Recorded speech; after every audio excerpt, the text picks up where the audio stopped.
Hi friends, welcome to Ajitha Samayal. நாம இன்னைக்கு Cabbage Kofta Curry செய்ய போறோம். இதுவரைக்கும் நீங்க என்னுடைய சேனலை சப்ஸ்கிரைப் பண்ணல அப்படினா ப்ளீஸ் கொஞ்சம் சப்ஸ்கிரைப் பண்ணிடுங்க. வாங்க நம்ம வீடியோக்குள்ள போகலாம்.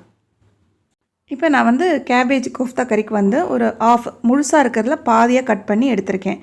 சோ இதல பாதி எடுத்து கட் பண்ணி எடுத்து வச்சாச்சு. அதுல வந்து ஒரு 2 பச்சை மிளகாய் ஆட் பண்ணிருக்கேன். 2 பச்சை மிளகாய் போட்டுட்டு கொத்தமல்லி கொஞ்சமா கொத்தமல்லி எடுத்து குட்டி குட்டியா கட் பண்ணி வச்சிருக்கேன். அதை ஆட் பண்ணிருக்கேன்.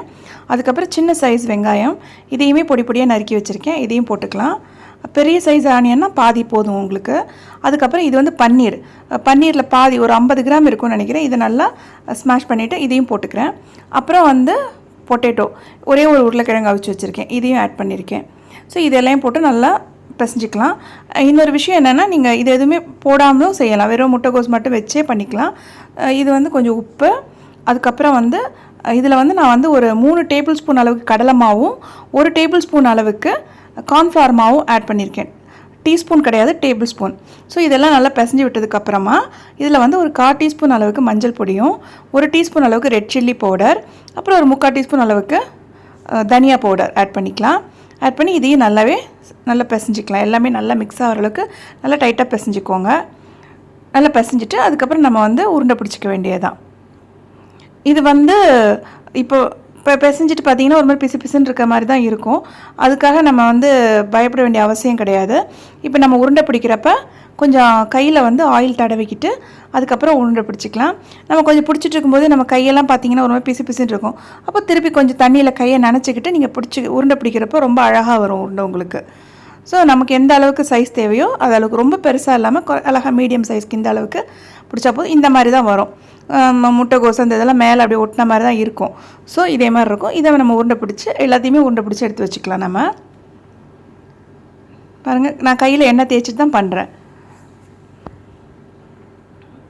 சோ இதே போல எல்லாத்தையுமே நம்ம வந்து உருண்டை பிடிச்சி எடுத்து வச்சுக்கலாம்.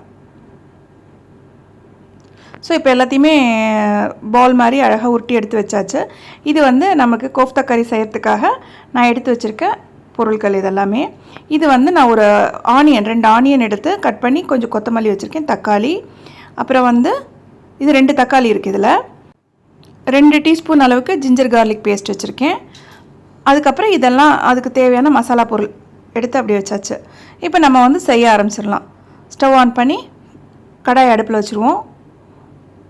pan சூடாயிட்டோம். இப்போ இதுக்கு ஃபர்ஸ்ட் நம்ம வந்து கோஃப்தா அத பொரிச்சு எடுக்கணும் இல்லையா? அது பொரிக்கிற அளவுக்கு தேவையான அளவுக்கு எண்ணெய் ஆட் பண்ணி ஊத்திக்கலாம் நம்ம. இப்போ வந்து எண்ணெய் நல்லா காஞ்சிருச்சு. சோ நம்ம வந்து போட்டு எடுத்துறலாம் எல்லாத்தையுமே உருண்டைகள் எல்லாம். ஃபர்ஸ்ட் கொஞ்சமா செக் பண்ணி பார்த்துக்கலாம். எண்ணெய் சூடாயிடுச்சு. அது பொரிஞ்சு மேலே வருது. சோ நம்ம எல்லாத்தையும் போட ஆரம்பிச்சிடுவோம். எண்ணெய் வந்து நல்லா ஹீட் பண்ணிட்டு அப்புறம் மீடியம் ஃப்ளேம்ல வச்சிருங்க. ரொம்ப ஹீட்டா ஆயில் இருந்துச்சுனா நீங்க போட்ட உடனே மேலே மட்டும் அப்படியே கரிஞ்ச மாதிரி வந்துரும். உள்ள வேகவே வேகாது. சோ வந்து நான் எண்ணெய் நல்லா சூடானதுக்கு அப்புறம் மீடியம் ஃப்ளேம்ல வச்சிட்டு அதுக்கு அப்புறம் தான் போடுறேன். நம்ம வந்து கடாயில போடுறச்ச கொஞ்சம் கேப் விட்டு இந்த மாதிரி போட்டுக்கலாம். ஏனா திடீர்னு ஒண்ணோட ஒண்ணு ஒட்டி உடையறதுக்கு சான்ஸ் இருக்கும். சோ ஃபர்ஸ்ட் நம்ம கொஞ்சம் கேர்ஃபுல்லா இந்த மாதிரி தள்ளி போட்டுக்கலாம். உடையாம கரெக்ட்டா வந்துச்சுனா நெக்ஸ்ட் டைம் எல்லாத்தையுமே கொஞ்சம் அதிகமாவே போட்டுக்கலாம் நம்ம. இப்போ வந்து ஒரு சைடு நல்லா ஒரு மாதிரி பிரவுன் கலரா வந்தோனே மெதுவா இந்த மாதிரி சின்ன சைஸ் ஸ்பூன் வச்சிட்டு நான் திருப்பி போட்டுக்கிறேன். Brown colour light brown colour வந்துருச்சு. சோ இந்த பக்கம் திருப்பி ஆட் போட்டுக்கலாம். இதே போல இன்னொரு சைடு நல்லா பிரவுன் ஆன அப்புறம் நமக்கு தெரியும் இல்லையா? நல்லா அந்த நல்ல கோல்டன் பிரவுன் கலரா வரும். கொஞ்சம் எண்ணெயில இருந்து லைட்டா மேலே வரும். நல்லா அந்த எண்ணெய் எல்லாம் அடங்கிடும். சோ அது நமக்கு தெரியும். அந்த டைம்ல நம்ம வந்து இத எடுத்துக்கலாம். இது வந்து ரொம்ப டேஸ்டா இருக்கும் இந்த டிஷ். நம்ம கொஞ்சம் மீடியம் ஃப்ளேம்ல வச்சு தான் செய்யணும். அப்பதான் உள்ள எல்லாம் நல்லா வெந்து நல்லா கரெக்ட்டா வரும். சோ இப்போ பாருங்க கரெக்ட்டா வந்துருச்சு. எண்ணெய் எல்லாம் வந்து அந்த இதெல்லாம் அடங்கி அழகா நல்ல கோல்டன் பிரவுன் கலரா இருக்கு பாருங்க. சோ இப்போ நம்ம வந்து எடுத்துறலாம். கோஃப்தா வந்து பெர்ஃபெக்ட்டா வந்துருச்சு. சூப்பரா வந்துருச்சு. சோ இத நம்ம எடுத்துறலாம் இப்போ. அருமையா வந்துருச்சு. இப்போ இதல வந்து நம்ம பன்னீரும் பொட்டேட்டோவும் ஆட் பண்ணியிருக்கிறதுனால டேஸ்ட் சூப்பரா இருக்கும். சான்ஸே இருக்காது. முட்டைகோஸ் மட்டும் வெச்சு கூட பண்ணலாம். ஆனா செய்யும்போது இந்த மாதிரி ஆட் பண்ணி பண்ணும்போது நல்லா டேஸ்டா இருக்கும். ஓகே இப்போ நம்ம இத எடுத்தாச்சு. இனி ஒரு அடுத்த செட் இருக்கு. இதையுமே நம்ம போட்டு எடுத்துறலாம். இது நான் வந்து மொத்தமாவே போட்டுருவேன். ஏனா ஃபர்ஸ்ட் போடும்போது எதுவும் உடைஞ்சலாம் வரல. சோ எல்லாத்தையும் நம்ம போட்டு அழகா எடுத்துறலாம். ஃபர்ஸ்ட் எப்படி பொரிச்சு எடுத்தோமோ அதே போல பொரிச்சு எடுத்துக்கலாம். ஸோ நம்ம கோஃப்தாலாம் ரெடி பண்ணியாச்சு. அடுத்து கிரேவி ரெடி பண்ண வேண்டியது தான். நம்ம ஆயில் வந்து இதே ஆயில் நல்லா ஹீட்டாக தான் இருக்குது. ஸோ ஆயிலை கம்மி பண்ணிவிட்டு இதில் வந்து இது வந்து தாளிக்கிறதுக்கான பொருட்கள் இதெல்லாமே. ஸோ வந்து நான் வந்து பட்டை, சீரகம், மிளகு, கிராம்பு எல்லாமே எடுத்து வச்சுருக்கேன். ஃபஸ்ட்டு பிரிஞ்சி இலை போட்டுக்கலாம். அதுக்கப்புறம் சின்ன பீஸில் ஒரு 2 பீஸ் பட்டை, அப்புறம் ஒரு 3 கிராம்பு, மிளகு ஒரு 1/2 டீஸ்பூன் அளவுக்கு மிளகு, அதே 1/2 டீஸ்பூன் அளவுக்கு சீரகம் போட்டு நம்ம தாளிச்சிக்கலாம். இது வந்து நல்ல ஒரு ஸ்மெல் தரும், நமக்கு நல்லாயிருக்கும் ஃப்ளேவரு. ஸோ இது தாளிச்சிட்டு இதுலேயே நான் என்ன பண்ணுறேன், ஒரு 1/2 டீஸ்பூன் அளவுக்கு மஞ்சள் பொடி, ஒரு 2 டீஸ்பூன் அளவுக்கு ரெட் சில்லி பவுடர், அதுக்கப்புறமா தனியா பொடி ஒரு 1/2 டீஸ்பூன் அளவுக்கு தனியா பொடி, அப்புறம் இது வந்து நான் வந்து ஒரு 1/2 டீஸ்பூன் அளவுக்கு வந்து நம்ம வீட்டில் அரைச்சி வச்சுருப்போம் இல்லையா குழம்பு மிளகா பொடி, அதை ஆட் பண்ணியிருக்கேன். ஒரு மாதிரி நல்லாயிருக்கும் அது. இதை வந்து ரொம்ப சிம்மில் வச்சு தான் பண்ணணும், இல்லைன்னா அந்த மிளகா பொடியெல்லாம் கருகிடும். இது வந்து நான் காமிச்சாலே வெங்காயமும் கொத்தமல்லியும் சேர்த்து நான் அரைச்சி பேஸ்ட்டாக எடுத்து வச்சுருக்கேன். ஸோ இதை ஆட் பண்ணிக்கலாம். சின்ன சைஸ் வெங்காயங்கிறதால 2 எடுத்திருக்கேன். பெரிய சைஸ் வெங்காயம் ஒன்றே எடுத்துக்கோங்க போதும். அதோட கொஞ்சோண்டு கொத்தமல்லி ஆட் பண்ணி நல்லா பேஸ்ட் மாதிரி அரைச்சி ஆட் பண்ணியாச்சு. ஸோ இது நல்லா ஸ்டவ் வந்து சிம்மில் வச்சுட்டு நல்லா மிக்ஸ் பண்ணி விட்டுடுங்க.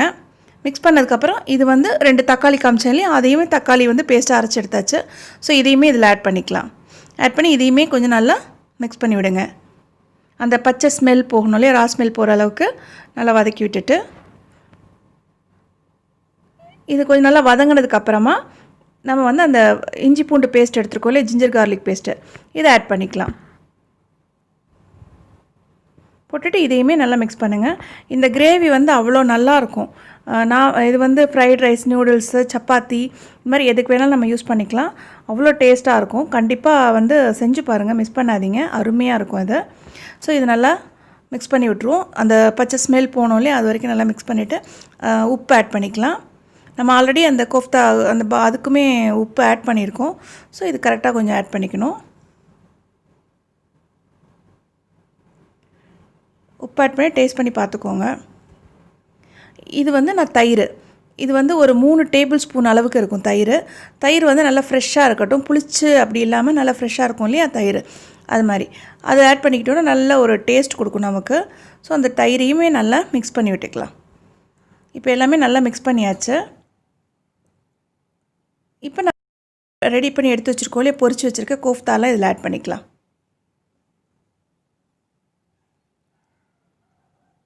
ஸோ இதெல்லாமே நல்லா ஆட் பண்ணிவிட்டு கொஞ்சமாக கொத்தமல்லி தழை மேலே வந்து தூவி விட்டுருவோம். தூவி விட்டுட்டு இது கொஞ்ச நேரம் நம்ம மூடி வைக்க வேண்டியது, ஏன்னா எல்லாமே ரெடியாக இருக்குது, வெந்து கோஃப்தாலாம் ரெடியாக தான் இருக்குது. ஸோ ரொம்ப நேரம்லாம் கொதிக்க வைக்க வேண்டிய அவசியமே கிடையாது. ஒரு 5லேருந்து 6 நிமிஷம் வரைக்கும் இருந்தால் போதும். ஸோ நம்மளுடைய கோஃப்தா கிரேவி வந்து ரெடி ஆகிடும். பாருங்கள், சூப்பராக ரெடி ஆகிடுச்சு. அந்த எண்ணெய்லாம் மேலே வந்து நல்லா இருக்குது பாருங்கள், எதுவுமே உடையாமல் கரெக்டாக இருக்குது. ஸோ இதை நம்ம வந்து வேறு பவுலில் மாற்றிக்கலாம். நம்மளுடைய கேபேஜ் கோஃப்தா கறி வந்து ரெடி ஆகிடுச்சு. சூப்பராக இருக்கும். இதை மிஸ் பண்ணாதீங்க, செஞ்சு பாருங்கள். ஸோ அருமையான டேஸ்டியான கேபேஜ் கோஃப்தா கறி வந்து ரெடி ஆகிடுச்சு. இது மேலே வந்து கொஞ்சமாக ஸ்ப்ரிங் ஆனியன் எடுத்து வச்சுருக்கேன். ஸோ அதை மேலே தூவிக்கலாம். அதுக்கப்புறம் கொஞ்சமாக வந்து ஃப்ரெஷ் க்ரீமும் ஆட் பண்ணியிருக்கேன். இந்த வீடியோ உங்கள் எல்லாருக்கும் பிடிச்சிருக்குன்னு நினைக்கிறேன். பிடிச்சிருந்துச்சுன்னா லைக் பண்ணுங்கள், ஷேர் பண்ணுங்கள், சப்ஸ்கிரைப் பண்ணுங்கள், பக்கத்தில் இருக்க பெல் ஐக்கானை கிளிக் பண்ணுங்கள் friends. Okay, bye, see you.